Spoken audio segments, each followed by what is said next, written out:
नमस्कार. आपण पाहत आहेत न्यूज स्टेशन. मी संतोष रोकडे आपणास आजच्या बातम्या देत आहे. केज तालुक्यातील बनसोडा येथील आदर्श माध्यमिक व उच्च माध्यमिक विद्यालयामध्ये वर्ग 7वी अ च्या विद्यार्थ्यांनी वर्ग ग्रंथालय सुरू केले आहे.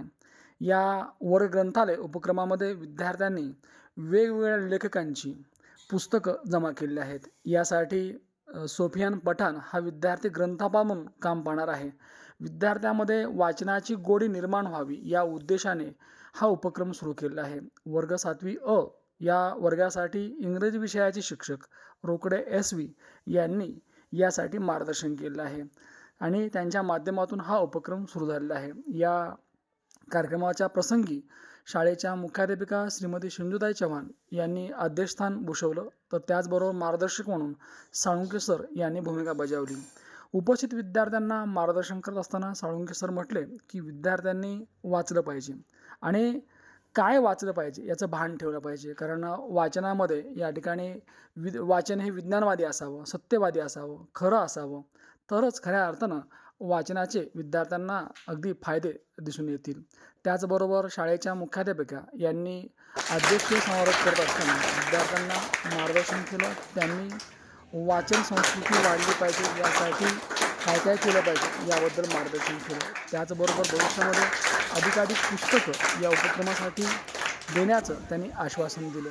त्याचबरोबर साळुंके सरांनी सुद्धा यानंतरचा वाढदिवस विद्यार्थ्यांनी कसा करायचा, तर चॉकलेट वाटून नाही, तर आपला वाढदिवस म्हणजे एक पुस्तक देऊन साजरा करायचा. कारण वाचाल तरच वाचाल ही संज्ञा खऱ्या अर्थानं सत्यामध्ये उतरायची असेल तर आपल्याला चांगले उपक्रम राबवावे लागतील, चांगलं वाचावं लागेल आणि त्यासाठी चांगली पुस्तकं असणं गरजेचं आहे.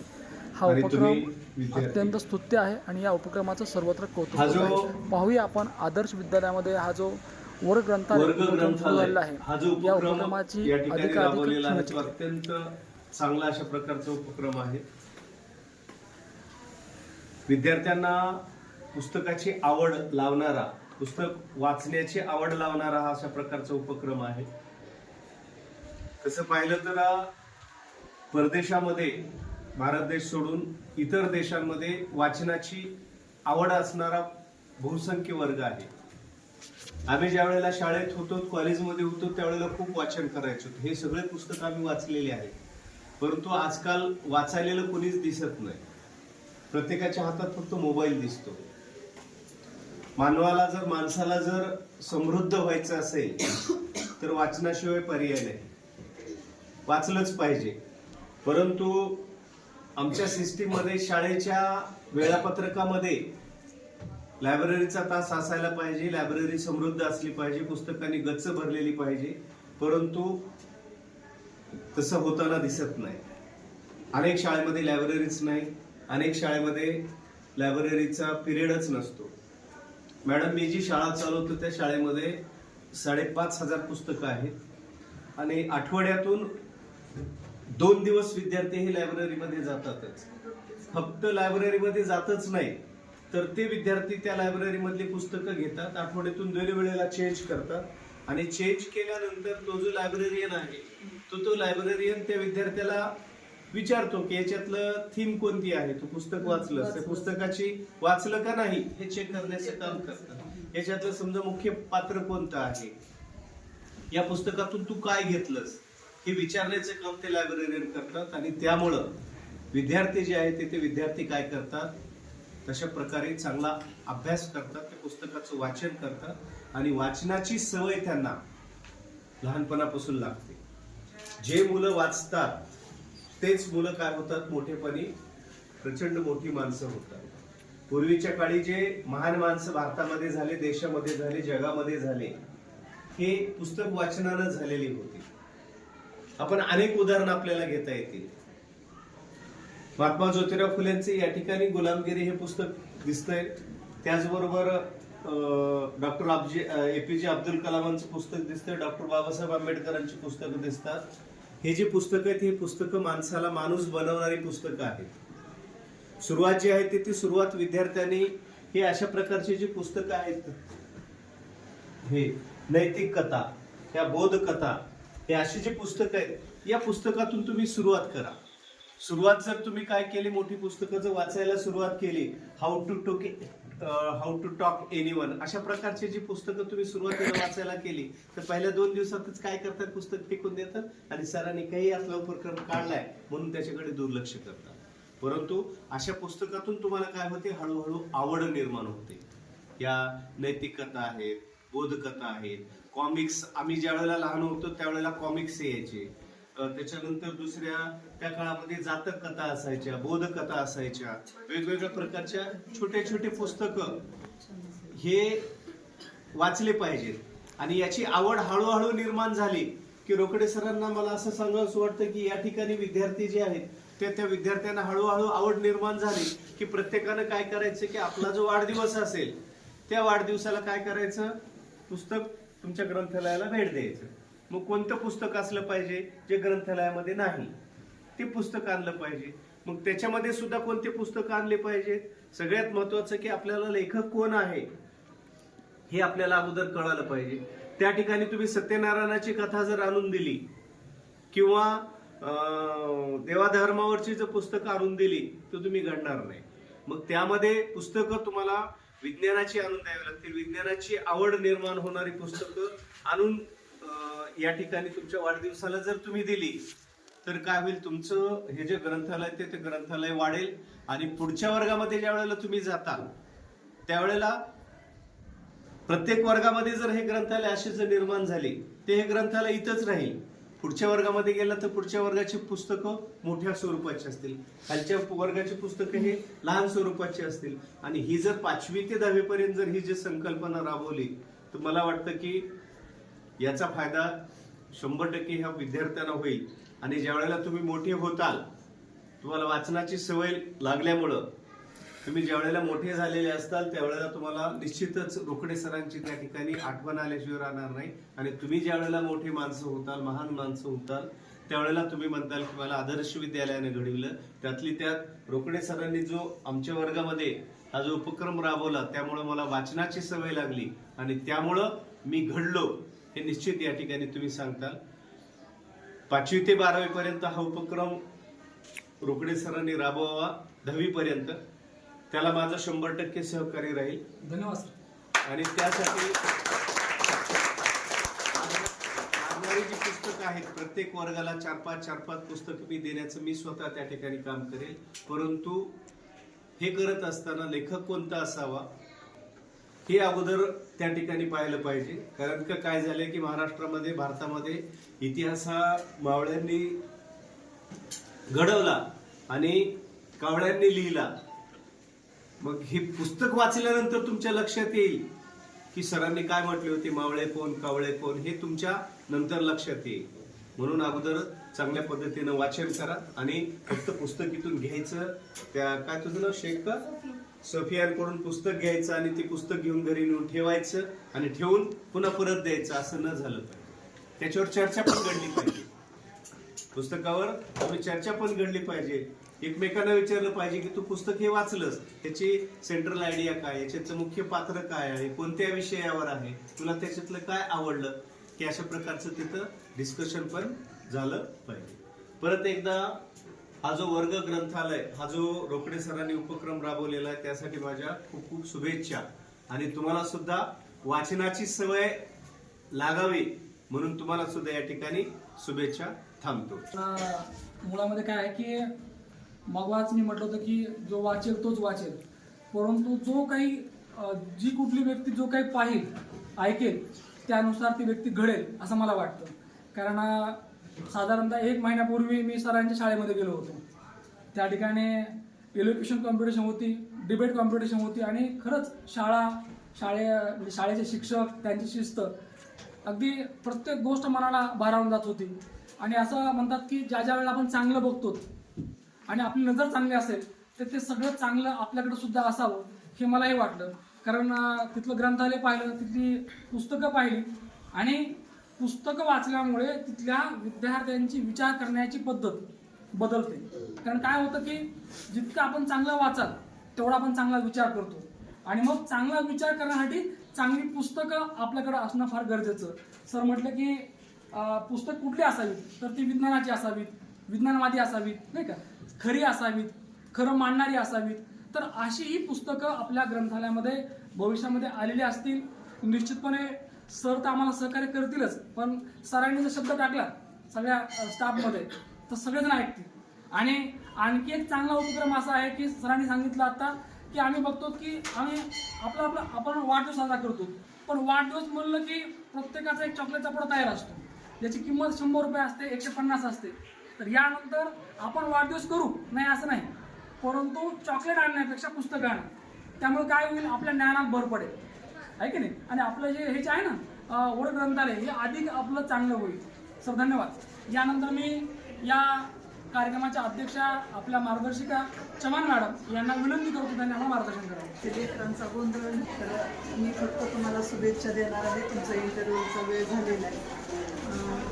आज तुमच्या 7वी च्या वर्गाने जो वर्ग ग्रंथालय हा उपक्रम घेतला आणि त्याला बऱ्याच विद्यार्थ्यांनी पुस्तकं इथं जमा केलेली, काही सरांनी पण आणलेली दिसली आणि काही विद्यार्थ्यांनी पण जमा केलेली आहे. हा उपक्रम खरंच चांगला आहे. तुम्हाला माहीत आहे, जे मोठी माणसं झाली ते वाचनातून घडलेली आहेत. आंबेडकरांना आपल्या इतक्या सोयी सवलती नव्हत्या, परंतु ते रस्त्याच्या लाईट खाली किती तास अभ्यास करायचे, 18 तास बसून अभ्यास करायचे. जे वाचले ते मोठे झाले. आपण म्हणजे त्यांचं नेहमीच आपण पुण्यतिथ्या जयंत्या साजऱ्या करतो. त्यांनी केलेल्या कर्तव्याची आपण पुन्हा पुन्हा उजळणी करतो. का तर त्या आठवणी असतात. त्यांनी केलेल्या कर्तव्याची जाण आपल्याला असावी या उद्देशाने आपण आजपर्यंत त्यांची नाव घेतो. आणि जे काहीच करत नाहीत, आले जन्माला आणि मेले, त्याची वैचारिक पातळी काम करत नाही. त्यासाठी आता तुमच्याकडं अनेक सुविधा आहेत आणि पालकांनाही वाटतंय की शॉर्टकट असला पाहिजे, विद्यार्थ्यांना त्याच्याहून शॉर्टकट आवडतंय. आम्ही जेव्हा शाळेत जायचो त्यावेळेस आम्हाला फक्त टेक्स्टबुक ते पूर्ण असायचे किंवा नसायचे सुद्धा. जेवढे असतील तेवढे टेक्स्टबुक आम्हाला गाईड उपलब्ध नव्हते. आम्ही ते पुस्तक पूर्ण एकदा, दोनदा, तीनदा वाचायचं आणि त्या प्रश्नाची उत्तरं त्याच्यातून आम्ही शोधायची. सोल्युशनसाठी तुमच्याकडे मॅथ्स सारखे सोल्युशन नव्हते आमच्याकडे. आम्ही ते सरांनी एक दिलं की आम्ही ते एकदा दोनदा नीट बारकाईनं बघायचं आणि पुन्हा वर्गाची अशी हे लागायची की कोण अगोदर दाखवते सरांना, त्या पद्धतीनं सोडवायचे. आता सिस्टीम सगळीच बदलली. पुन्हा गाईड आले आमच्यानंतर. त्याच्यानंतर आता तर मोबाईलच, पुन्हा पॉकेट स्टडी आली आणि पॉकेट स्टडी सुद्धा आता कुणाला नको वाटायला घ्यायचं. घरचा मोबाईल घेतला त्याच्यात उत्तरं, पण मोबाईलमधले जे क्वेश्चन असतात सेम त्याचे जे असले तरी त्याच्यातली जी आकलन शक्ती असते ती वेगवेगळ्या पद्धतीचे असतात त्याच्यातले क्वेश्चन. आणि तुम्हाला जे पाहिजे असते तुमच्या लेवलचे तेच उत्तर तुम्हाला मोबाईलमधून मिळेल याची गॅरंटी नाही. जसं तुम्ही यूट्यूबला बघता, एखादा आपण कुठल्याही गोष्टीचं आपण यूट्यूबला सर्च करून बघतो, पण त्याच्यामध्ये अनेक प्रकार असते. एकाच गोष्टीवर अनेक उत्तरं असतात. तसं तुम्ही जे मोबाईलवरून सर्च करता ते अनेक पद्धतीचे, वेगवेगळ्या पद्धतीचे, वेगवेगळ्या लेवलच्या विद्यार्थ्यांचे, वेगवेगळ्या वैचारिक पातळीचे ते उत्तरं असतात. त्याच्यामुळं तुम्ही जर अभ्यास करताना सुद्धा टेक्स्टबुक सुद्धा तुम्ही स्वतः वाचत चला. निव्वळ तुम्हाला ज्याचं उत्तर लिहिताच येत नाही, सापडतच नाही, अशासाठी तुम्ही बाकीचा आधार घेऊ शकता. परंतु हे वाचन केलं तर तुम्हाला हे गोडी लागून शाळेमध्ये आपल्या वेगवेगळे उपक्रम आपण अरेंज करतो. पुण्यतिथ्या आहेत, जयंत्या आहेत, आणखी काही इतर कार्यक्रम आहेत. याचा उद्देश काय की तुम्ही त्याच्यामध्ये सहभागी व्हा. असं आपण सूचना काढतो, तुमच्याकडून नावं घेतली जातात, परंतु सगळेच सहभागी होतात का त्याच्यात? नाही, बोटावर मोजणे इतके. पण हे होण्यात, ह्या सूचना काढण्याचा किंवा शाळेमध्ये हे उपक्रम अरेंज करण्याचा काय हेतू असतो की त्या निमित्ताने त्या थोर लोकांचे तुम्ही चरित्र वाचले पाहिजे, त्यांच्या कार्याचा तुम्ही अभ्यास केला पाहिजे आणि त्या पद्धतीनं तुम्ही विचार करायला शिकलं पाहिजे. आणि म्हणून सरांनी तुमच्या वर्गामध्ये हा उपक्रम घडवून आणला. वर्ग ग्रंथालयाचा अतिशय चांगला उपक्रम आहे. त्या उपक्रमामध्ये आणखी जे सहभागी झाले नाहीत त्या विद्यार्थ्यांनी सुद्धा सहभागी व्हा. आम्ही आमच्या पद्धतीनं काय जे तुमच्या वर्गासाठी मदत करता येईल. मगाशी 2 विद्यार्थ्यांनी आल्या होत्या माझ्याकडे, मॅडम असं आम्ही उपक्रम करणारे, पुस्तकं कमी आहेत. मी म्हणलं असू द्या, आपण त्याच्यात म्हणजे 4-5 पुस्तकं टाकून त्याची तुमचं ग्रंथालय कसं वाढेल याच्यासाठी बघूया. सर म्हटले की छोट्या पुस्तकं तुम्ही वाचा. खरंच आहे, तुम्ही आणखी लहान आहे तुम्हाला गोडी कुठून लागणार? छोट्या पुस्तकातून पटकन वाचलं, छोटा त्याच्यामध्ये मतीत अर्थ आहे तो तुमच्या लक्षात आला, पुन्हा थोडे मोठे असतील त्याच्यापेक्षा मोठे मोठे वाचणार.